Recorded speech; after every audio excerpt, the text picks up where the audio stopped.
সে বলে যে উনাকে নিয়ে কথা বলবো না কিন্তু তারপরও সে আমাকে নিয়ে কথা বলে এবং সারাক্ষণই সে অ্যাডলফকে ধারণ করে চলে। ওরে আমার হিজড়া রে, তোকে আমি মাথা থেকে পা পর্যন্ত কপি করি, আমি কপি করি আসলে জুতায় পিটায় লাত্তি দিয়া করে ফেলতাম আমি। ভাই আমরা যদি বাংলাদেশের জন্মগ্রহণ না করতাম তাহলে আমরা এত বিনোদন পাইতাম কোথায়? বাংলাদেশের জন্মগ্রহণ করার কারণে কিন্তু আমরা এতগুলো বিনোদন দেখতে পারি। অ্যাডলফ ডানে গেলে ডানে যাবে, বামে গেলে বামে যাবে, অ্যাডলফ পানি খেলে সে পানি খাবে। ভাই এরা এরকম ধরনের বিনোদন আমাদেরকে দিচ্ছে, এদের বিনোদন দেখার পরে মাঝে মাঝে করে মনে চাই নিজের বেঁচে মাঝে নিজের টুকরা দিয়ে এসে আত্মহত্যা করে মারা যায়। এক অ্যাটলফের কারণে কিন্তু আমরা ভাই কোনোভাবে শান্তি পাচ্ছিলাম না। এই অ্যাটলফ খানকে আমরা জানতাম না সে পুরুষ না মহিলা,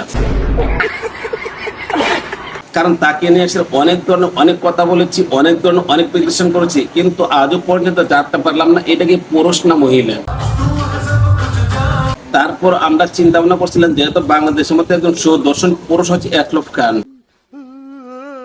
তার মানে সে কিছুটা মহিলা কিছুটা পুরুষ, কিন্তু এর পরিবর্তে তাকে এখন দেখার পরে তবে আমরা আরো কনফিউজ হয়ে গেলাম সে কি পুরুষ না মহিলা এই জিনিসটি বুঝতে পারি না। অ্যাডলফ ডানে গেলে ডানে যাবে, বামে গেলে বামে যাবে, অ্যাডলফ পানি খেলে সে পানি খাবে। অ্যাটলফ খান বলছে এর বদলাম আর এ বলছে অ্যাটলফ খানের বদলাম, আমি কপি করি আসলে জুতায় পিটায় লাত্তি দিয়া করে ফেলতাম আমি। মানে দুজনে হচ্ছে এরকম একটা অবস্থা না, 203 ঝগড়া, 203 যেরকম ভাবে ঝগড়া করে তারা কিন্তু ঠিক এরকম ভাবে ঝগড়া করছে। ঠিক বলেছেন। এখন আমার কথা হলো তারা কি পুরুষ না মহিলা? তুই পুরুষ নামে কলঙ্ক। না ভাই তারা পুরুষ না, তারা যদি পুরুষ হতো তাহলে কি এরকম অবস্থা থাকতো না। সারাক্ষণই সে অ্যাডলফকে ধারণ করে চলে। অ্যাটলফ খান বলতেছে তাকে নাকি সেই ব্যক্তিরা কপি করে। ওরে আমার হিজড়া রে, তোকে আমি মাথা থেকে পা পর্যন্ত কপি করি। আবার এই জায়গার মধ্যে সে বলতেছে অ্যাটলফ খানকে কপি করে না, অ্যাটলফ খানকে আরো অনেক কিছু করবে, জুতা দিয়া পিটাবে, তোকে তো হিজড়াও তোর ড্রেস পরবে না। ভাই আমি একটা জিনিস বুঝি না, তোরা তো 203 মতন, তাহলে তোরা ঝগড়া করছ কিসের জন্য? আমার চলার পথে বিশাল বড় একটা প্রবলেম। ভাই তোরা ঝগড়া করবে বেশ ভালো কথা, অফলাইনে গিয়ে আসলে ঝগড়া করো, কিন্তু সোশ্যাল মিডিয়াতে এসে তোর এরকম ধরনের ঝগড়া করছিস, তোদের ঝগড়ার কারণে আমরা এখন পুরোটাই অস্থির হয়ে গেছি। কোন ড্রেসটার সাথে আমার ম্যাচিং আছে? তোর কোন ড্রেসটা আমি পরছি, তোর ড্রেস হিজড়াও পরবে না। তোদের এই ঝগড়া ভাই আমরা কোনোভাবেই মানতে পারছি না। আমার চলার পথে বিশাল বড় একটা প্রবলেম। অ্যাটলফ খানের যে কাজগুলো আগে করতো এখন কিন্তু অ্যাটলফ খান এই কাজগুলো করতে পারতেছে না, কারণ অ্যাটলফ খান কাজের মধ্যে আসে এই ব্যক্তিরা কি করছে বাধা দিচ্ছে। অর্গানাইজার অ্যাওয়ার্ড প্রোগ্রাম হোক সেই জায়গাটায় সে নক দিবে, তার ওইটা পাইতে হবে। আগে অ্যাটলফ খানে যখন একটা কাজ করতো তখন কাজ পেতে নিতেন 150 টাকা করে। দরবারে আমাদের বাংলাদেশকে আমি রিপ্রেজেন্ট করতে চাই সারা বিশ্বের দরবারে, কিন্তু এই ব্যক্তিরা এখন এসে অ্যাটলফ খানের পরিবর্তে 100 টাকা করে নিচ্ছে। না মানে বেশিটা হচ্ছে অ্যাটলফ খানে আগে 150 টাকা দিয়ে আসলে মডেল করতো। অ্যাটলফ খানে বিভিন্ন জায়গার মধ্যে মেয়ে সাজতো, মেয়ে সেজে কিন্তু সে কি করতেন বিভিন্ন ধরনের মডেলিং করতো। আর অ্যাটলফ খানের দেখার দিকে কিন্তু এখন আইসে এই ব্যক্তিরা এরকম ভাবে বিভিন্ন জায়গার মধ্যে মডেল করছে। মানে এই ব্যক্তিরা কি আসলে পুরুষ না মহিলা রে ভাই? তুই পুরুষ নামে কলঙ্ক। এরা হচ্ছে অর্ধেক পুরুষ আর অর্ধেক মহিলা, তারা অর্ধেক পুরুষ অর্ধেক মহিলা হওয়ার কারণে কিন্তু তারা এরকম ধরনের লেবাস পরে।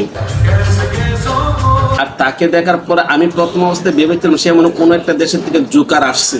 বাংলাদেশকে রিপ্রেজেন্ট করছি কিসের মাধ্যমে? আমার পোশাকের মাধ্যমে, ফ্যাশনের মাধ্যমে। আমার কিন্তু পরবর্তী দিকে এসে দেখতে পারলাম যে সে না আসলে কোনো দেশের থেকে আসেনি, সে বাংলাদেশের একটা সন্তান। কি মহিলা না, মহিলা না, অর্ধেক পুরুষ অর্ধেক মহিলা আর কি। কারণ এদের অবস্থা দেখার পরে আপনার বিসিতে আপনি টোকা দিয়ে আসলে আত্মহত্যা করার মনে চাবে, কারণ ভাই এদেরকে আপনি কখনো কোনো সময় দেখবার চেষ্টা করেন না, কারণ তারা হচ্ছে এক ধরনের মানে কি ওরে আমার হিজড়া রে, হ্যাঁ তারা হচ্ছে এই জিনিসটি, কারণ তারা হিজড়া, আর তারা হিজড়া হওয়ার কারণে কিন্তু তারা এই লেবাসগুলো পরে। আর এই লেবাসগুলো পরার পরে কিন্তু আমাদের সামনে এসে একজনকে একদম সুন্দর করে গোতাগতি করা শুরু করে দিয়েছে। আমি একটা এটা করেছি আজকে, তার ওইটা করতে হবে। ভাই তোরা গোতাগতি করস কেন? তোরা তো দুজন একই সিস্টেম, তাহলে তো এখানে গোতাগতি করার কোনো কিছু নাই নাকি? তোরা গোতাগতি না করলে ভালো লাগে না। আমি একটা কথা বলি, অ্যাডপ তোর ড্রেস হিজড়াও পরবে না। আসলে ভাই তারা গোতাগতি করতে হবে, তারা যদি গোতাগতি না করে তাহলে তো সোশ্যাল মিডিয়াতে আলোচনায় আসবে না। অ্যাডলফ ডানে গেলে ডানে যাবে, বামে গেলে বামে যাবে, অ্যাডলফ পানি খেলে সে পানি খাবে। অ্যাটলফ খান বলতেছে সে যে কাজগুলো করে তার কাজগুলো নাকি ওই ব্যক্তিরা কপি করে। আমি কপি করি আসলে জুতায় পিটায় লাত্তি দিয়া করে ফেলতাম আমি। আবার সে বলতেছে যে তোর আমি কপি করবো কিসের জন্য? তোকে কপি করার কি আছে? তোকে তো মানুষে হিজড়া বলে, তো হিজড়াও তোর ড্রেস পরবে না। তুই পুরুষ নামে কলঙ্ক। আর অ্যাটলফ খানের যখন একটা কথা বলে তখন কিন্তু পরিপক্কতা গিয়ে আসে এই মানুষটা কি করে সুন্দর করে উত্তর নেই। ভাই রে ভাই তোরা কি একটা অবস্থা শুরু করলি সোশ্যাল মিডিয়াতে। ওদের অবস্থা দেখার পর আমরা মাঝে মাঝে একবার চিন্তা করি যে পাগলা গাড়িতে চলে যাই। তুই পুরুষ নামে কলঙ্ক। তারা হচ্ছে ভাই পুরুষ নামে কলঙ্ক, তারা পুরুষ নামে কলঙ্ক হওয়ার কারণে কিন্তু তারা মহিলা সেজে থাকে। আর এদের অবস্থা দেখার পর আপনার কি মতামত? ভিডিও কেমন হয়েছে কমেন্ট করে জানাবেন, ভালো লাগলে লাইক করবেন, পেজ থেকে দেখে থাকলে পেজটা ফলো করবেন, চ্যানেল থেকে দেখে থাকলে চ্যানেলটা সাবস্ক্রাইব করে পাশে থাকবেন। তো আজ এই পর্যন্ত রাখলাম, ভালো থাকবেন, সুস্থ থাকবেন, আসসালামু আলাইকুম।